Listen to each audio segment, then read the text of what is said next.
Thank you for joining our ActZero and Ingram Micro Emerging Business Group webinar today. My name is Kelly Berg, Senior Marketing Manager at Ingram Micro. This webinar will last approximately 45 minutes. In terms of general housekeeping, your lines have been muted for the duration of the webinar. If you have any questions, please feel free to type your question in the Q&A box on your screen. Questions will be addressed at the conclusion of the webinar. Thank you everyone for joining today, and now I'll hand things over to Adam Mansour from ActZero. Adam, take it away. Thanks so much, Kelly, and thanks everybody for joining us today. I know it's topical as there's a lot of headlines about cyber attacks now, and obviously through last year, that we definitely want to talk about our emerging technology here at ActZero, our AI science, and how it can apply to that. I'm joined, of course, by Brian Rawls, who you may know from Ingram Micro, who's going to hit me with the good questions, the tough questions. So if you guys have questions, we absolutely want to get to those, keep it interactive. So feel free to ask me anything in that chat. But Brian's coming here with some good questions for me as well. Let's get into AI. I mean, this can be a very difficult topic to sort of cover in 45 minutes, but let's go through what it means to cybersecurity and what many people think it is, right? I think a lot of people will use that language to describe a lot of different aspects of their product, right? This kind of self-thinking machine. And depending on whether you're a dev or you've heard this 1,000 times in boardrooms when you're hearing a sales pitch, or you have a team trying to build your own, machine learning stack, and your CIO is wondering how much money he's going to lose on that, or you're worried that the adversary is really well equipped to mold the AI, or the AI itself is going to let you down. We want to talk about where the right parts of AI can help in terms of cybersecurity protections against those headline attacks. So we're going to tell you what we think about it and how we use it to find and stop threats. Important to understand about us, just a little bit about the company. We were founded in 2019 by some pretty experienced professionals who really understood how to use this big data science to affect change in cybersecurity. Our job is to find and block threats across the endpoint, network, and cloud to protect the world, mostly small to medium customers that struggle to enable these technologies or stay ahead of these attacks. In the month of February, our service has blocked 77,554 attacks. And just to show you how much of those were machine learning or AI-based attacks, 30,762 were the ones labeled by our platform as machine learning detections to get to those blocks. So, defeating everything from things like black bite ransomware to other types of exploits in all hours of the day and throughout the week. So, it's becoming much more important to understand just what role it plays, and speaking to the numbers really helps people understand exactly where this science can help them as part of their service provider. Just a bit about our team. We talk about the experienced professionals, coming from areas like the White House, DARPA, of course, Amazon, Microsoft, MIT, and other, very, well-regarded institutions to demonstrate that, this science isn't on the edge anymore of being applicable. It's something you can deploy. It's something you can use for real outcomes. You just have to know where you should apply those principles. And so, as CISO, I'm going to walk you through some of those attacks today and how we can defend against them. Understanding that it takes a relationship between three things. I mean, we always hear this term, right? People, process, technology.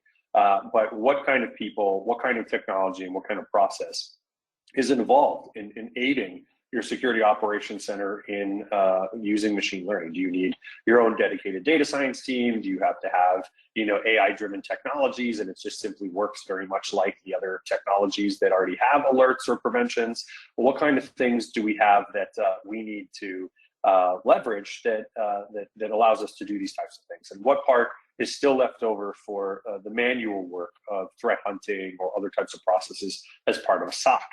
And so really understanding where AI is relative to cybersecurity helps understand all the different aspects of AI. They're on a different kind of maturity curve, right? And as you can see, I've highlighted in black here, where we are currently is a really good time to leverage machine learning, not just because technology and the science and the tools to enable it are there, but because a lot of the other things around machine learning, the maturity of the data scientists and people in the market that can leverage this, and everything from the platforms like your cloud service providers, workload providers, your platform providers are all going to have a capability to do it here. And at this point in time, it's obviously rich in things like endpoint security and network security and cloud security, and identifying attacker behavior to the point where we can start now measuring how we can actually stop it. So when we think about the outcomes of where you should apply, machine learning in cybersecurity, there's a lot of different places you could apply it, but that doesn't mean that the business value and the feasibility is on the same maturity curve. It means that you have to take a look at what your provider's saying the AI does for them, especially in things like managed detection and response, and understand where you're going to see the faster, more effective detections and response. So when you think about abnormal system behavior, and we'll get to specifically how that's going to help you block headline attacks from things like Log4j or the Colonial Pipeline attack from Revil/DarkSide attack teams, and what things are not as helpful, right? Such as finding vulnerabilities and scoring them against the entire landscape of all vulnerabilities that could be exploited in the wild, right? That's going to have very low value for the money you're going to be spending in your SOC, right? So understanding that these things need to be prioritized, understanding how to use them, understanding what the leftovers are for the human capability in the SOC is going to help you have a much more efficient operation center. And so I'm going to pass it over to Brian, I think now, to just sort of cover some of the headline attacks that we want to talk about a little bit in the webinar today. Yeah, sounds good. Thanks, Adam. So on this here, we're going to jump in. We're going to start covering some of these headline attacks. Really what I want you guys to get out of this is we're going to stop at each one of these, and I'm going to pitch it back over to Adam, and he's going to show you this in the interface from ActZero, which is pretty cool stuff. This is the fun part of the presentation that I really enjoy. So first, I really want you to have an understanding. So everybody knows and has seen these breaches in the news. They're there because they're the most impactful, and they're in the news. There are hundreds and hundreds of other breaches and attacks that you don't hear about. So keep that in mind. We're showing you these because they're very relevant. The big piece you understand is these are big enterprises. They aren't just targeting enterprise anymore. They're going after mid-tier, small businesses, even personal accounts. And they're evolving, and that's why they're doing this, is they understand and research who you are and what you can afford before they attack you and try to do a ransom. If it was higher than you can afford, you probably won't get paid. But if it's just within your means, that's how they're establishing the ability for you to pay. And now they're doing extortions. So they're not just doing the first level of ransomware attack where they're encrypting and getting payment for keys.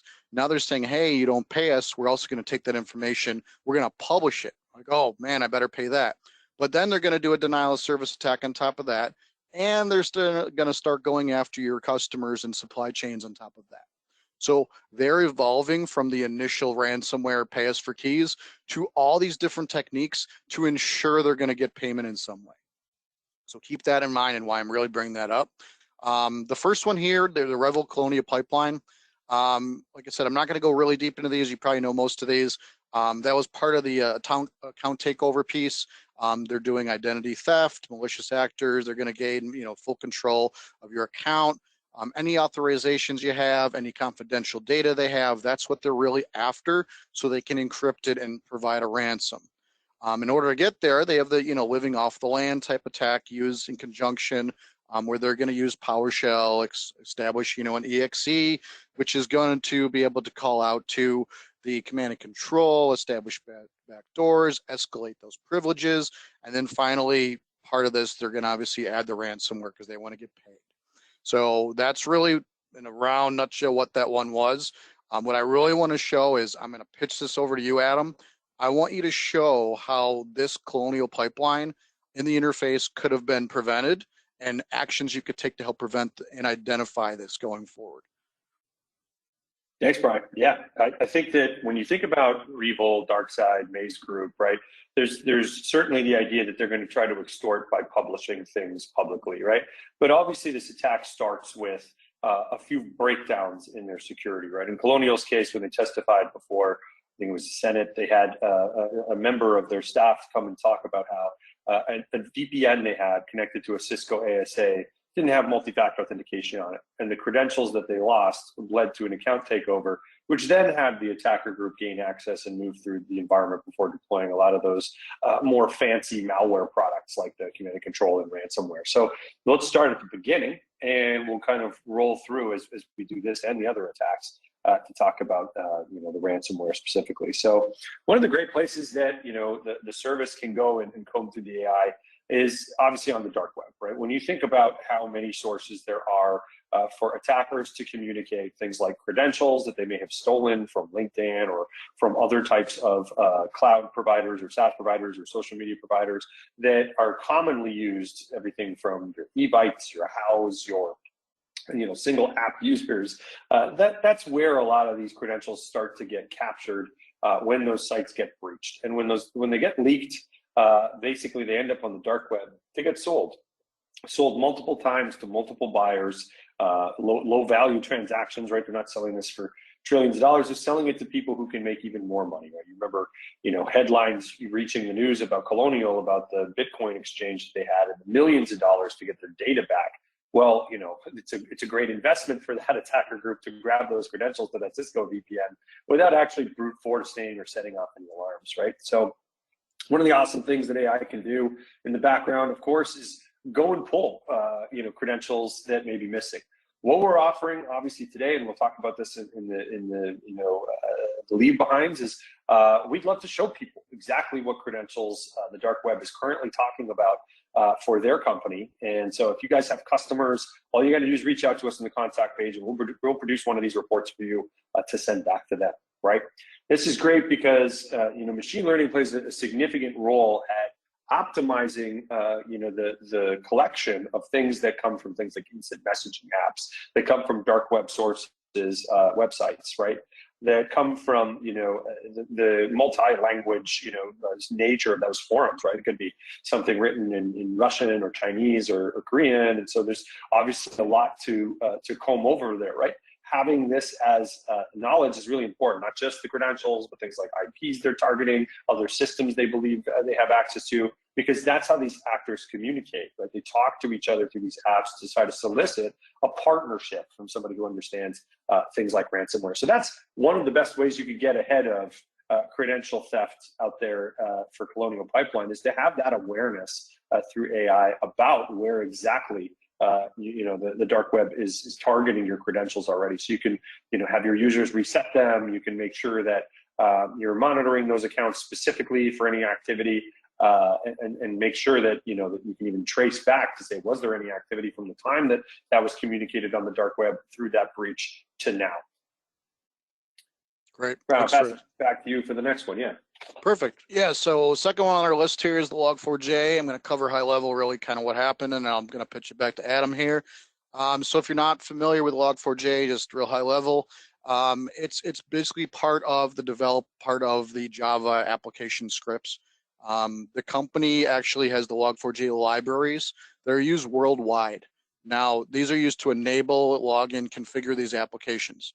Now, what a lot of people say is, hey, I don't use Java, so I'm in the clear, right?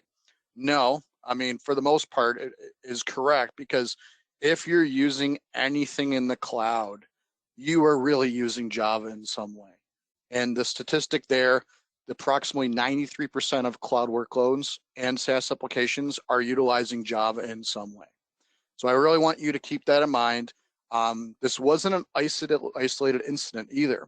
So this vulnerability created multiple attack campaigns on top of that were against these Log4j libraries, and then had additional exploiting of initial vulnerabilities that started there, and then all the additional ones on top of that.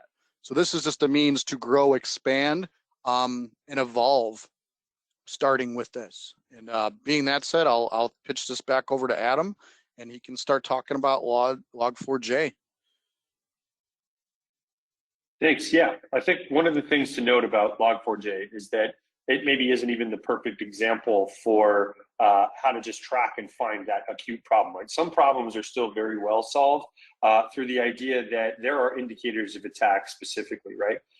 In our service, for example, you need to know when exploits to log4j, remote code execution are something that can be tracked as attacker behavior, or if they're so specific to that one individual component, you need to be able to track and respond to that exploit, right? So as we develop the AI, the idea is that there has to be something to test it. Is it applicable here? Is it not applicable here? And so in the service, when we escalated this to our customers that were being targeted by it, there's specific ways that individual arguments or other things could be seen within the process that we could then deploy an indicator of attack to actually block, which is a lot more efficient than trying to create an entire pattern of how log4j by itself is used and apply it out. So when you think about suspicious operating system behavior, when you think about the exploit that comes after they exploit log4j as an RCE, you want something that can find and block that exploit right away, even faster than you'd be able to get a patch from your provider. And then you want to be able to have the fallout of those exploits also tracked, so that when they start to use those common attack techniques, living off the land or moving through the environment, you're still blocking the exploit kits or other parts of the attack that matter, right? And that's where you probably then are using, machine learning, right? So I do want to say that, this is, there's a great example in log4j of how you do need a relationship with manual threat hunters, people who understand how to build quick blocks, preventions based on very specific aspects of an individual vulnerability in your SOC that can then just turn that into an automatic block, right? So yeah, that's what I'd say about, sort of log4j and where AI could play a role is in after the fact, which we'll probably have even more descriptions of as we go through something like Kaseya or Exchange, which has full control of the operating system. And obviously we saw a lot of things like ransomware, et cetera. There's a lot of similarities in some ways of, they get in through credentials, they get in through remote code execution, they get in from credentials to the app or a 0-day in the app. And then, what happens after that, we can start to talk about all the different things that the AI can stop from after that. So Brian, I'll pass it back to you for the last ones. Great. Thanks, Adam. Yeah, last one on our list here, Kaseya Exchange. You've also probably heard of this. Cover high level again, kind of what happens. So just know Kaseya is a framework for maintaining IT policies, remote management, services, things like that. Once again, as Adam just said, it kind of starts with all the PowerShell commands, Exchange, exe files to remote access, CNC servers, which is inherently going to take user credentials, try to gain privilege access to different things, move laterally. The big pieces that I really want to hit, though, are the bullets here. So this all happens in the middle of the night. It's usually on weekends. It's usually on a holiday weekend to make sure the least amount of staff is available. This specific breach was able to target thousands of machines in a single day. Some of the statistics I've seen online is it was like a $70 million Bitcoin ransom. They targeted MSPs. They said it was over 60 MSPs. And through those MSPs, they targeted over 1,500 of those MSPs customers. So that's a very hard thing to do in one day. So you're targeting 1,500 different basically organizations within one day through this breach. So high level, that's what you keep in mind.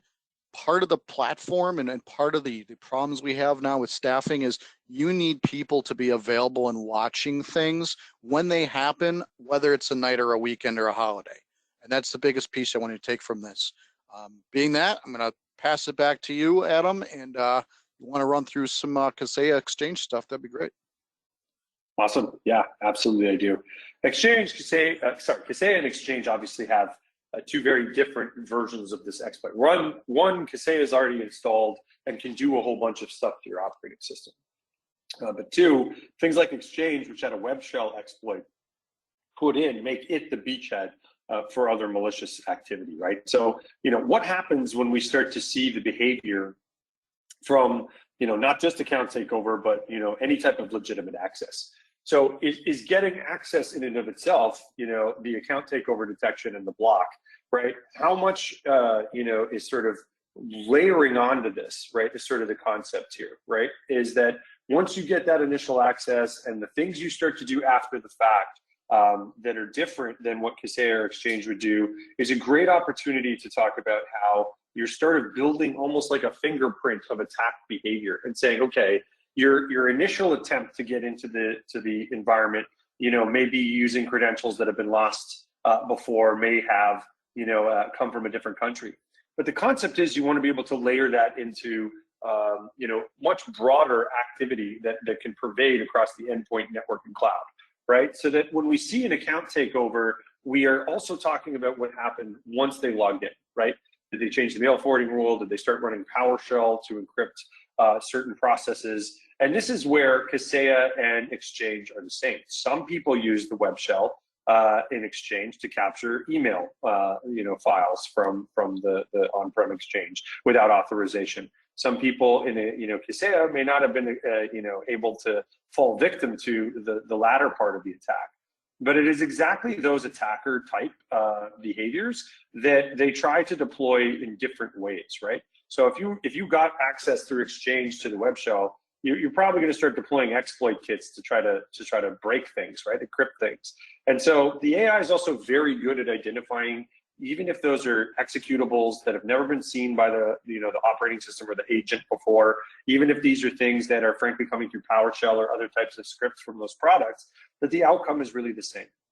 And so when you think about the three different attacks, the main outcome for most of them, other than Exchange having some documentation go missing, is to try to deploy ransomware, right? And so when you use something like ML, it really does have a value in trying to describe, like you would a 5-year-old, ransomware, and saying, okay, tries to delete my backups, tries to encrypt my files, right? And as you run it, right, the concept is that things get progressively worse. The further you go in the application, the further you go through here, the more the algorithm is building things to say, okay, you're trying to rerun these files, you're trying to recompile these files, you're mounting the case against the attacker that has control of this machine. And you're very, very quickly actually blocking the parts that are malicious, right? And the concept behind Kaseya is that, when they turn it around and say, well, this isn't an executable piece of ransomware like we've seen 1,000 times that our antivirus agent's going to pick up.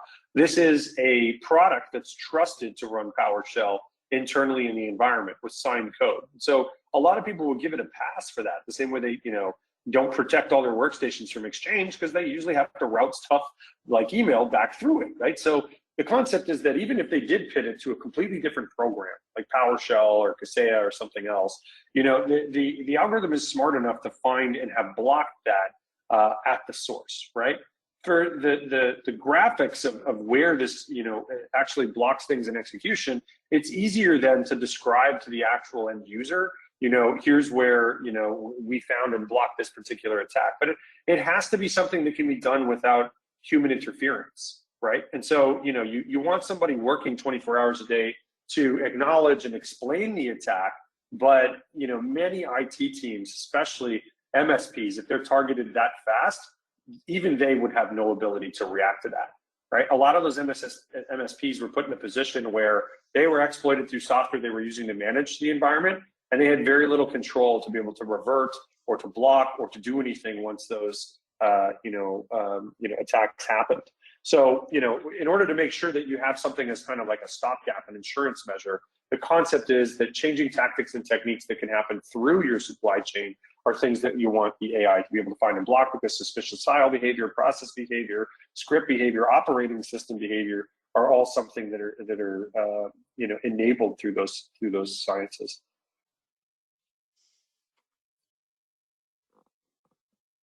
I think we're going to pause here, maybe go back to some of the other questions about the platform itself. This would be a good time maybe to just quickly discuss any open questions we had, Brian, or we can just jump right into sort of QA. We don't have anything currently in the chat. So everybody start thinking your questions. I'm going to go over this slide here. These are very pertinent to a lot of the partners I've been working with. And technologies they may currently have, legacy technologies, where ActZero can kind of fit into this. So the first piece is, how would you differentiate ActZero as a platform? I mean, how much of this is AI versus other stuff that's out there? And then why can't people just like tool it themselves? What should MSPs and partners be doing to go above and beyond using a platform such as yours? Yeah, it's a very good question. I think a lot of people are leaving a lot of the raw data that these tools are collecting, right? Your EDRs, your SIMs, the logs, the valuable information that you could be leveraging with something like machine learning, and you're leaving it on the table, either because the products that you're buying to try to deploy to market, they aren't turnkey to enable this type of science, not based on the environment data that your customers have or even macro, right? Some do, right? Some have a valuable kind of, AI protections built into something like antivirus, but then they give you the raw data and sort of leave you to your own devices to try to operate it, right? And so a lot of MSSPs without a dedicated data science team, without a security engineering team, they don't understand what's left over, right? And that's something that we want to make sure people understand about us as a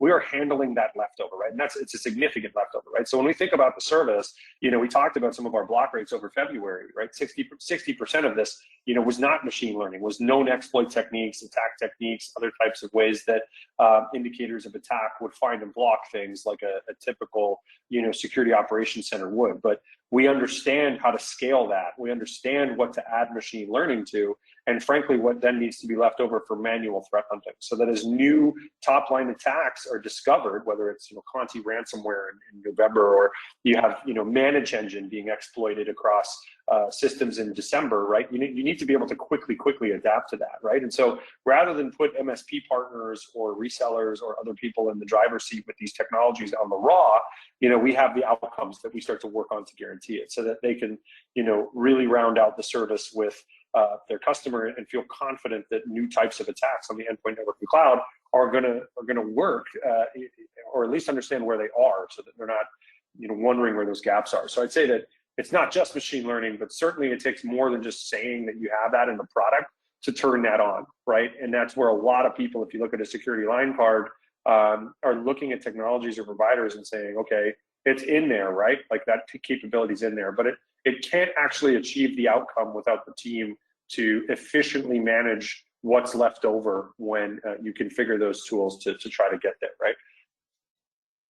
No, perfect. And you hit on the SIM and the EDR a little bit there. I mean, I don't think there's too much more to expand on those. I just know a lot of people have those in place. They're not being really utilized, and that's really what I call the effectiveness of these tools. Can you kind of just highlight that a little bit as well, if you don't have enough staffing to work with your current stack, where you can kind of fit in a little bit more there? Yeah, I think that first off, when you think about the SIM, you have a business case, right? Where you're trying to say, what am I going to log? Who's going to look at it? What kind of policies am I going to deploy? And the technology was built in a time of PCI, right? When we were looking at, Windows event logic or firewall event logic, and it was mostly there for archival and to review if something had beat the system. And at the time, very few things, less a few, notable breaches like, TJX or something had really inspired a lot of people to use these products for any proactive monitoring. And they certainly weren't logging things comprehensively. They sort of died at scale, right? And if you think about since 2018, the rise of ransomware and the idea that the Windows event logic or something else that you were already sending these tools was not going to tell you, that this type of activity was occurring, let alone give you the forensics and a clear-cut answer to say, here's where the process came from, here's the files that manipulated, here's the network communication that manipulated. None of that stuff was even being sent to the SIM, let alone, the devices where it was happening on the workstations or the partner, co-managed, server was sending that stuff, right? It was only a select few segments that ever ended up even getting into a SIM.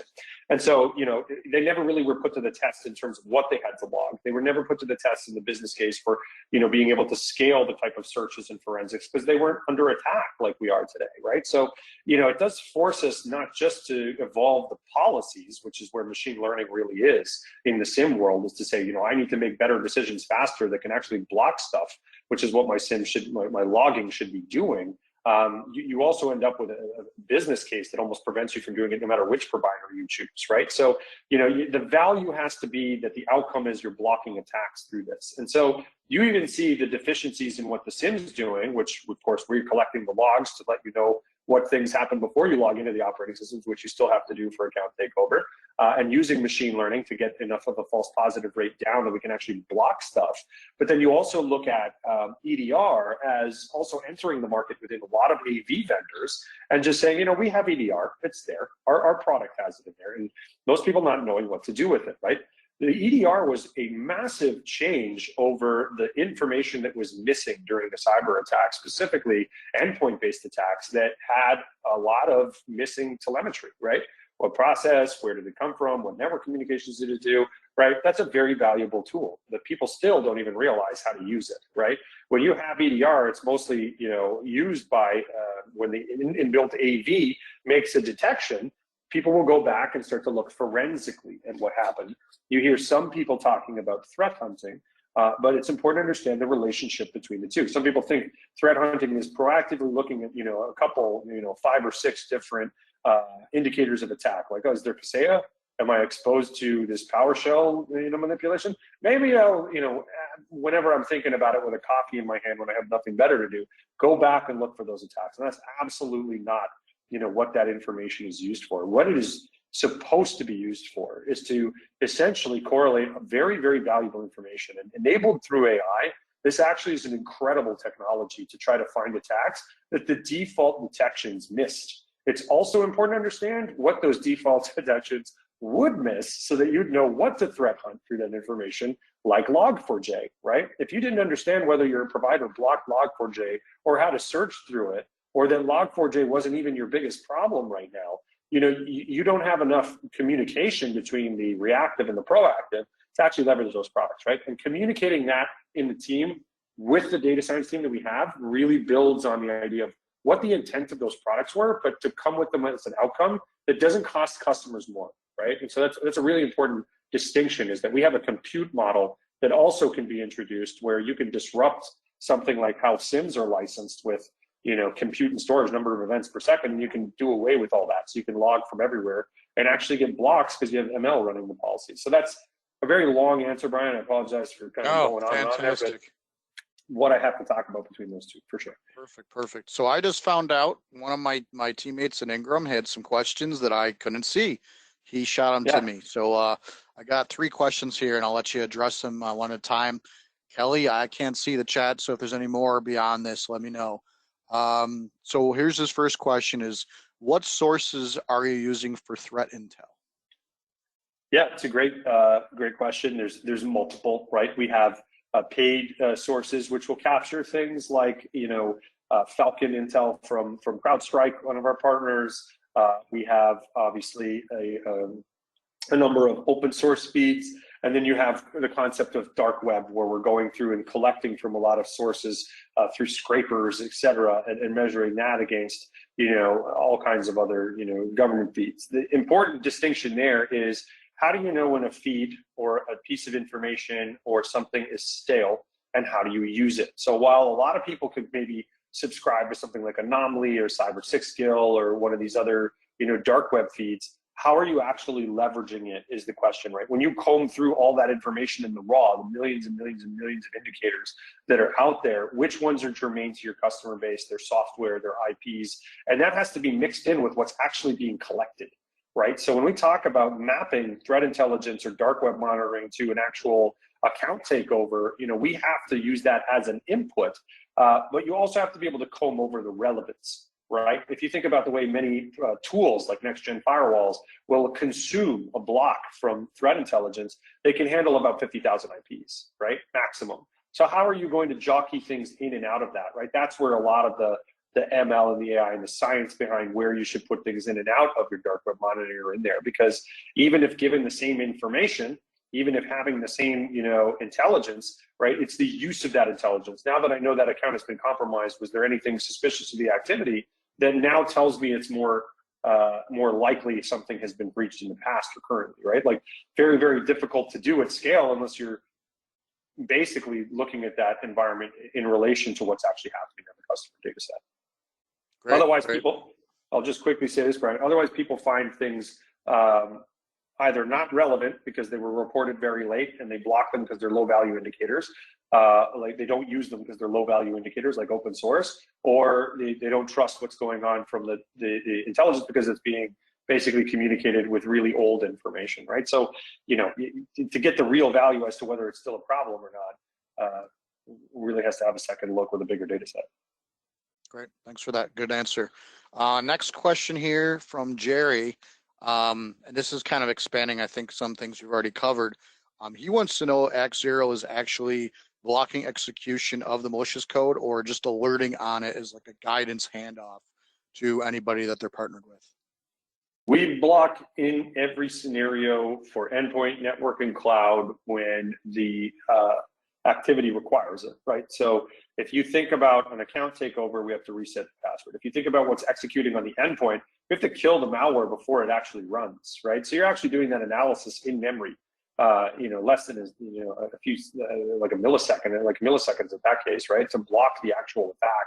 And so, if you have somebody downloading Mimikatz or running ransomware or something, notifying is pointless, right? The breakout time, a lot of vendors will publish different breakout times. Some will say 28 minutes. Some will say, in CrowdStrike's global threat report this quarter, they said, an hour, 38 minutes, right? So even the idea that between point to point, we'd be able to escalate is somewhat foolish, right? We have to block the attack in progress, which means we have to block it at execution while it's on the endpoint, while it's traversing the network, or while it's being manifest in your cloud or SaaS applications. And so that we take response directly there.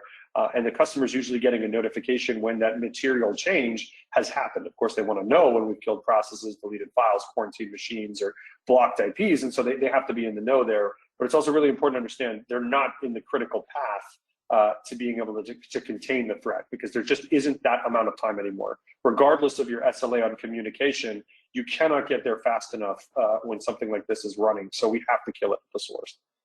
Great, perfect. Got another one for you if you're ready. Yep, shoot.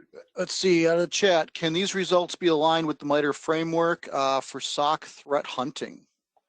They absolutely are aligned to MITRE in terms of attack stage. It is important to note that when you look at the tactics coming out of, they're called TTPs, right? You can look up a MITRE attack with an and sign in it for those who don't know what we're talking about, but it's a beautiful framework that covers enterprise, cloud, and mobile. And what they try to do is catalog the stages of attack, everything from recon to impact, and give you a number of techniques and sub-techniques that attackers use. The problem with that framework is that there are so many different examples of how a particular attack technique can be manifest. So we absolutely label the attacks. When you look at our portal, you're going to see exactly what the attack name is if it has one, right? So if it says lateral movement, right? That's an attack stage, right?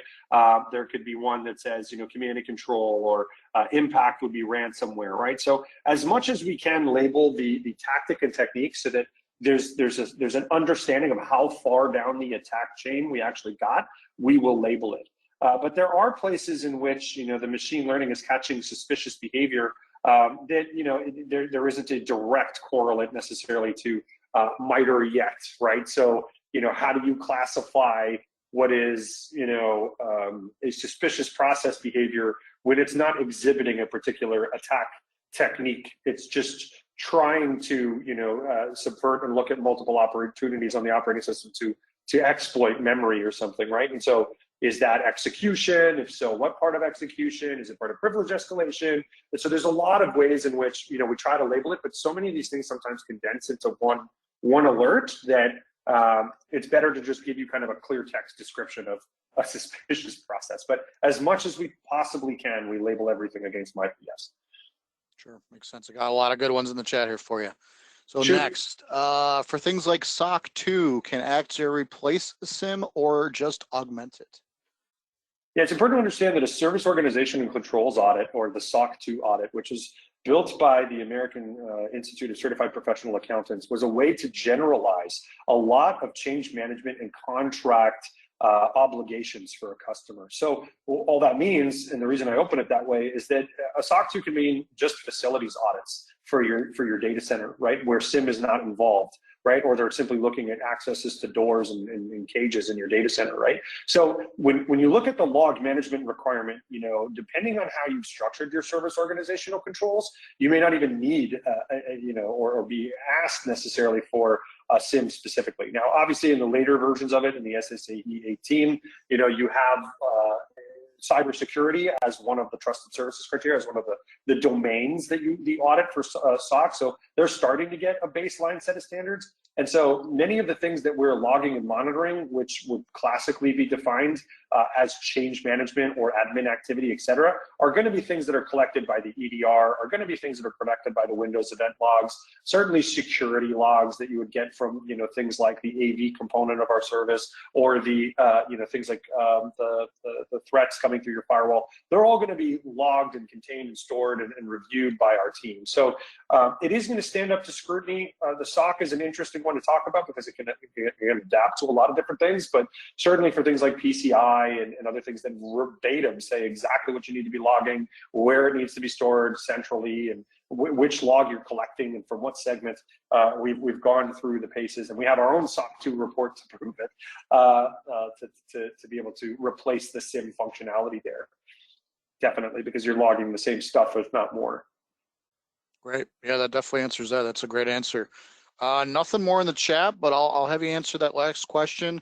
What preventative measures do your customers currently have that's going to help this most with your platform? Certainly, we don't make, the firewall routing telemetry. There's a lot that goes on in a firewall. Probably one of the most recognizable things in a cybersecurity program is firewall. So having a network system like that will help us log and also send back threat intelligence and things that can block attackers on your ingress egress. So for people looking to partner with us, it helps to have a strong firewall relationship. We also understand that many teams will have other things like identity management or other products they may service for the customer, right? The preventative tools there, of course, are that you might have something like email security or content security that you're managing for clients. So as a preventative measure to block the attachment from getting into their email server, we don't do that. So it's good to have one of those. I'm not going to name a whole bunch of vendors. You can check the line card for who you think is best there. But the concept is that that's something that can round out the service as well. And then we hook into endpoint networking cloud. So you don't need an antivirus to do business with us, or if your customers are looking at replacing their antivirus, why not go with 60% of our service does all the exploits that their existing stuff does, and then they'll get that missing 40% of machine learning detections on their endpoint as well for next gen AV. So yeah, I'd say that firewall, email, very good preventative measures, and then we can kind of adapt the rest in terms of SOC process and tools.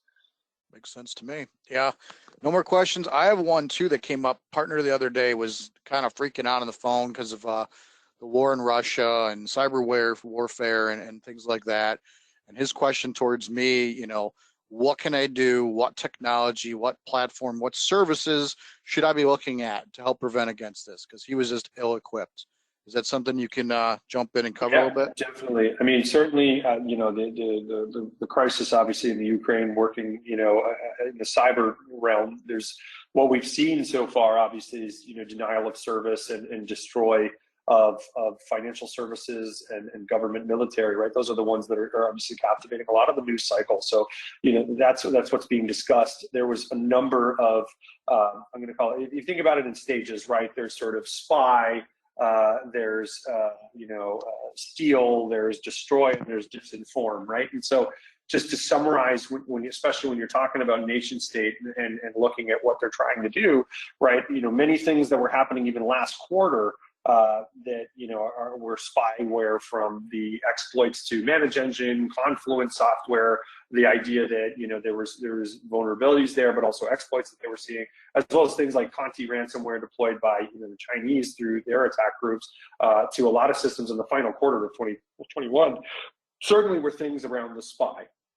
And so, understanding whether you use those products, cutting yourself off from the supply chain, the best advice we can give is to harden, segment, make sure that, only certain credentials work in certain places, so that even if they have an unfair advantage over your software supply chain or to other types of exploits that allow them to bypass that credential access and get access to something, that they can't move around very quickly, right? That's probably the best advice in terms of what IT can work on right now is just, air gapping things from one another with host firewall rules, software restriction policies, restricted groups in Windows, very, very, best practice, simple hygiene stuff. But that's it. What we've seen in terms of the destruction, obviously, is things like black bite ransomware and other types of ransomware attempts from those exploits that they use to try to, obviously, render a lot of systems useless. There's even talk right now as the ruble goes down and you start to see 150% inflation and things that, that they're going to start moving attack groups towards crypto just because there's still value in that currency, right? Like, a lot of the most recent media talking about, moving a lot of things to the RU domain, moving a lot of service providers like DNS and other critical systems so that everything is hosted within Russia specifically. And so once they achieve that, and their deadline for doing that is on the 11th, the thinking is that they'll be more resilient to interference from service providers on DNS or ICANN or other ones in terms of cooperation with the West to shut down services that may be coming from or destined to in terms of, attacking on the other side, their systems. And then basically what the expectation is that we're going to start to see an increase in remote code execution and of course malware attacks that try to lead to extortion, right? So those are kind of the patterns, but the advice is still the same, right? It's to harden, right? You're not going to be able to find the new 0-day very easily. You don't necessarily have a lot of behavioral engines running. For anybody on the call that is worried about this, it helps to know what we know about credentials or third-party breaches or attacker group discussions on these forums that are concerning you or your customer base. So reach out to us. We'll give you a free report exactly on what we know that may be happening about you on the dark web, and flip that over to you so you can start to take reactionary measures or precautionary measures as you see fit. Great information. I love all the answers to the questions. I think we're nearing the end, and unless you want to field one more real quick question here. Shoot, yeah, let's do it. So, my question, because you're talking hardening, and I totally agree with hardening, with SaaS applications and especially Log4j we were talking about before, you don't always have the ability to harden those SaaS because inherently they need to communicate to function. What do we do in that case? I mean, your classic backup is always, if they have the unfair advantage, at some point you have to sort of turn to recovery, right? And we talk about cyber insurance as a form of risk transfer. Once we've handled all the knowns, once we've handled everything in our control, once we've set all those policies up within, MFA and, all the configuration for our clouds, right? They could still get under that. They could still get to the hypervisor. They could still get to Log4j, a component that's, I don't know what you said, Brian, in the close to 80, 90% of cloud providers. 93%, yeah, it's crazy. 90 points, right? So, if 9 out of 10 providers are going to have that vulnerability, and that's going to bypass the hardening that we're talking about, then you're in a state where you're basically saying, how could I recover if I totally lost my cloud? If OneDrive or my S3 bucket has all my critical information, is there an offline backup I can have to put that back into action? How long is that recovery, right? And so, at some point we have to just sort of admit that, we've done everything we can, but there's still a possibility they're going to beat that. And so we need to be able to recover when it happens. We need to be able to rebuild. And so it's not a great truth, but the backups and the recoveries and testing that incident response, all part of recovering from something like that attack. Complete sense. I talk about that all the time myself. It's the last question I have. So unless you have anything from your side, Adam. No, I'm good. Yeah, as long as we're answering all the ones that are coming through. Fantastic. I think that kind of concludes the webinar today then. Awesome. Thanks so much. We really appreciate it. And again, for the resources, we have recorded this webinar. It will be on two places, the ActZero.ai/resources page, and then on the Ingram Micro line card, which is securitylinecard.com / I think it's webinars, Brian. Don't go to the securitylinecard.com and the tab at the top's webinars. We'll share that link as well. Thank you. Thanks everyone for joining. Thanks, Adam. Great stuff. Yes.